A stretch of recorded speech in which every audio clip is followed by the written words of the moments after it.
ఈ రాష్ట్రానికి కాబోయే ముఖ్యమంత్రి స్వర్గీయ రాజశేఖర రెడ్డి గారి కుమారుడు వైఎస్ జగన్మోహన్ రెడ్డి. మీరు రాసి పెట్టుకోండి. దీనిలో ఏమి డోకాలేదు. నీకు కేవలం 700 రోజులే ఉన్నాయి.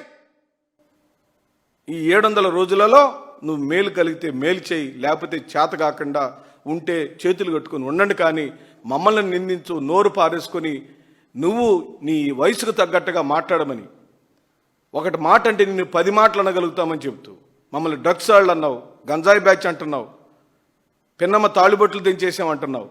నీ సంగతి ఏందో నువ్వు చెప్పమని. నీ తమ్ముడు మరణానికి కారకుడెవడో, నీ ఇంట్లో జరిగి మీ అక్కల చెల్లెళ్ళు ఎక్కడ ఉన్నారో, వాళ్ళ కాపురాలు ఏంటో, వాళ్ళకి సంబంధించిన వివరాలన్నీ కూడా నువ్వు ప్రజలకు చెప్పాలా. ఈ రోజు వరకు మీ కుటుంబం ఎవరు మాకు తెలియదు.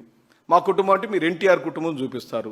ఎన్టీఆర్ కుటుంబం ఎవరైనా రాజకీయాల్లో ఉన్నారంటే ఒక్కరు రాజకీయాల్లో ఉంటారు. ఇదేమి విచిత్రం అయ్యా బాబు. నారా చంద్రబాబు నాయుడు గారి కుటుంబం అంటే అందరూ కనపడాలి కదా.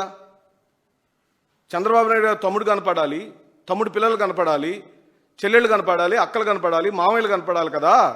వాళ్ళని చూపించకుండా చంద్రబాబు నాయుడు గారి కుటుంబం అనంలోనే ఎన్టీఆర్కి పుట్టిన కొడుకులు, ఎన్టీఆర్కి పుట్టిన కూతుళ్ళు కనపడతారేంటి?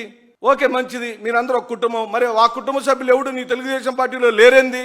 నువ్వు మాకు నీతులు బోధిస్తావు. నువ్వు ఒక పెద్ద మహానాయకుడివి. నువ్వు మాటలు చెబుతుంటే మేము వినాలా? నువ్వు సైతాను మాటలు నేను సభలో మాట్లాడేవని చెబుతూ, దెయ్యాలు వేదాలు వల్లిచ్చినట్టుగా ఉన్నాయని చెబుతూ సెలవు తీసుకుంటున్నాను.